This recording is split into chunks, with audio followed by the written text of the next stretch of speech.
राजू अपनी बीवी सुमन और बहन रानी के साथ रहता था। उसकी बहन रानी बेवा थी, उसका कोई भी नहीं था, इसीलिए राजू उसको अपने घर पर ले आया।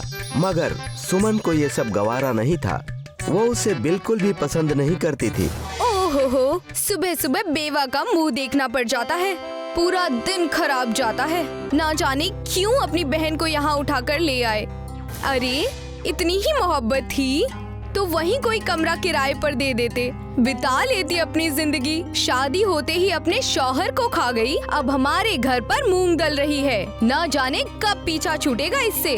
क्या हुआ भाभी, आप क्या बड़बड़ा रही हो? देख रानी, तुझसे इस घर के हालात छुपे नहीं हैं। तेरे भैया ही कमाने वाले हैं और घर का खर्चा बहुत है, खेतों में काम भी बहुत है। मक्के की खेती हुई है, उसमें बहुत देखभाल करनी पड़ती है। मैं भी यही सोच रही थी कि घर का काम करूं कि खेत का, और अब तो मेरी कमर में भी बहुत दर्द होने लगा है।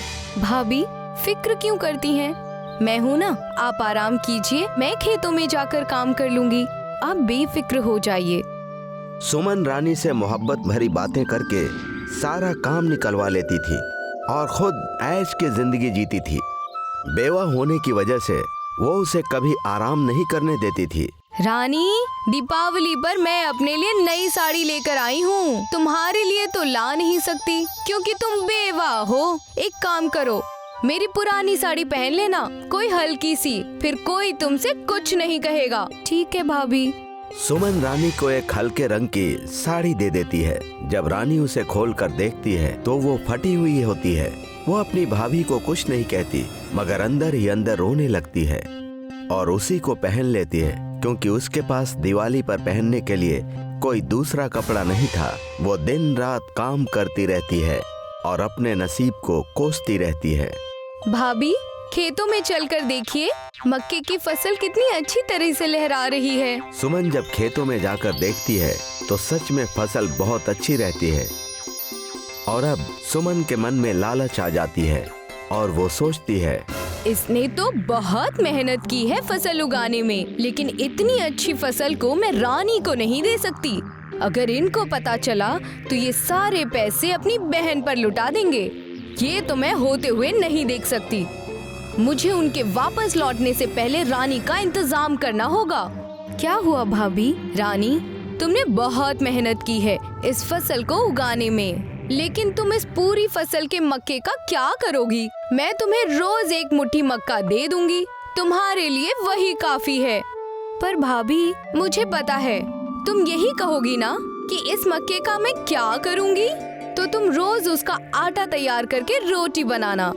सुमन ऐसा ही करती है और रानी को एक मुट्ठी मक्का रोज दे दिया करती है। रानी उस मक्के को चक्की में पीसकर आटा बनाती है और अपने लिए रोटी सेकती है। वो एक छोटे से कमरे में रहा करती थी। राजू काम के सिलसिले में बहुत वक्त से शहर से बाहर गया था, जिसकी वजह से उसको इस बारे में कुछ भी मालूम नहीं था। मक्का बेचकर तो बहुत पैसा मिला है और अब तो रानी भी मेरी जाल में अच्छी तरह से फंस चुकी है। काम ये करेगी और दाम मैं लूंगी। अब इसका आना मुझे खलेगा नहीं। अच्छा है, ये हमारे घर में ही रह रही है, मुझे किसी नौकरानी की भी जरूरत नहीं है। एक दिन रानी मक्के को साफ कर रही थी, तभी मक्के के कुछ दाने चूल्हे की लकड़ी पर गिर गए, जिसकी वजह से वो पॉपकॉर्न बन गए। जब रानी ने उसे खाकर देखा तो वो बहुत ही लजीज थे। इससे उसके दिमाग में एक तरकीब आई। ये मक्के के दाने तो पॉपकॉर्न बन गए हैं और ये तो खाने में भी लाजवाब हैं। मैं रोज मक्के के आटे को बनाकर उसकी 2 रोटियां ही तो सेकती हूँ। क्यों ना मैं इस मक्के के दानों से पॉपकॉर्न बनाकर बाजार में बेचूं। वैसे भी भाभी मुझे कुछ और तो देती नहीं और ना ही अपने हालातों के हिसाब से मैं उनसे कुछ मांग सकती हूँ। मुझे पैसों की भी जरूरत होती है, तो मैं इन मक्के के दानों को इस लकड़ी पर भूनकर पॉपकॉर्न बनाकर बाजार में बेच सकती हूँ, तो मुझे कुछ पैसे भी मिल जाएंगे।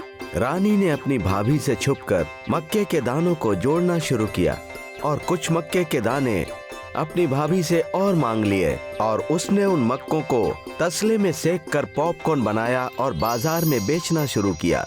उसके पॉपकॉर्न बहुत ही लजीज हुआ करते थे। वो गलियों में घूम घूम कर अपने पॉपकॉर्न बेचती थी पॉपकॉर्न ले लो, पॉपकॉर्न, खिले खिले पॉपकॉर्न। बच्चे बूढ़े जवान सब खा लो पॉपकॉर्न, पॉपकॉर्न ले लो। पहले कुछ बच्चों ने उसके पॉपकॉर्न खरीद कर खाया। धीरे धीरे उसके पॉपकॉर्न बड़े लोग भी खाना शुरू कर दिए। अब तो उसके पॉपकॉर्न की बातें पूरे शहर में होने लगी थी और वो उस पॉपकॉर्न से अच्छा कारोबार करने लगी। उन पॉपकॉर्न से हुई कमाई से उसने अपने कारोबार को और बढ़ा लिया और अपनी एक दुकान सिनेमा घर के सामने लगा ली, जहां उसके पॉपकॉर्न की बहुत बिक्री होने लगी। एक दिन अचानक राजू उसकी दुकान पर आ गया। रानी, तुम यहाँ पॉपकॉर्न क्यों बेच रही हो? तुम्हें तो घर पर होना चाहिए। आखिर हमारे घर में क्या कमी है जो तुम पॉपकॉर्न बेच रही हो? हाँ भैया, हमारे घर में कोई भी कमी नहीं है। बस मुझे जो मक्के के दाने मिलते थे, मैंने उन्हें अपने व्यापार में शामिल कर लिया और अपनी जरूरतों को पूरा करने के लिए पैसा कमाना शुरू कर दिया। मैं कुछ समझा नहीं। समझने की जरूरत नहीं है भैया। मैं कब तक आपके ऊपर बोझ बनकर रहती? शादी के पहले भी आपने मेरा बहुत ख्याल रखा और शादी के बाद भी आप ही के साथ रह रही हूँ। मैं अब आपके ऊपर और बोझ नहीं बनना चाहती। मैं अपना खुद का कुछ करना चाहती थी। अरे तुम मेरे लिए कभी बोझ नहीं थी। सच बताओ, क्या बात है? तुम्हें तुम्हारी भाभी ने बहुत परेशान किया है ना? यही बात है ना? नहीं भैया, भाभी ने मेरा बहुत ख्याल रखा। मुझे कभी आपकी कमी महसूस नहीं होने दी। वो बेहद अच्छी हैं। अब मेरे अम्मी अब्बू तो नहीं हैं, तो बस आप लोग ही मेरे अम्मी अब्बू हैं। ये सारी बातें सुमन छिपकर सुन रही थी। उसे अपने गलती पर बहुत पछतावा हुआ और वो खामोशी से अपने घर पर आ गई। मैंने रानी के साथ इतना बुरा किया, पर फिर भी उसने मेरी कोई भी बात अपने भैया को नहीं बताई। सच में रानी बेहद अच्छी है। मुझे उसका साथ देना चाहिए। उसके साथ मालिक ने बेहद गलत किया है और मैंने भी बेहद गलत किया है। अब मुझे अपनी गलती सुधारनी होगी। अब अगले ही दिन से सुमन रानी के साथ बहुत अच्छा बर्ताव करने लगी और उसके पॉपकॉर्न के कारोबार में हाथ भी बटाने लगी। अब तीनों हंसी खुशी से एक दूसरे के साथ रहते थे। किसी को भी किसी से कोई शिकायत नहीं थी। सब आराम से हंसी खुशी रह रहे थे और पॉपकॉर्न का कारोबार दिनों दिन तरक्की करने लगा। क्या बात है रानी, तुमने अपनी सूझबूझ और मेहनत से बहुत अच्छा काम किया है और सुमन, तुमने इसका उसमें साथ दिया। ये बहुत अच्छी बात है। मैं तुम दोनों से बहुत खुश हूँ, वरना आजकल कौन भाभी अपनी ननद के लिए इतना करती है। तुमने तो मेरी बहन का बहुत अच्छे से ख्याल रखा और जब मैं यहाँ पर नहीं था तब भी। ये आपकी ही नहीं, मेरी भी बहन है। अगर मैं एक औरत होकर इसकी तकलीफ नहीं समझूंगी तो भला और कौन समझेगा? सुमन आंखों में आंसू भरकर रानी को गले से लगा लेती है।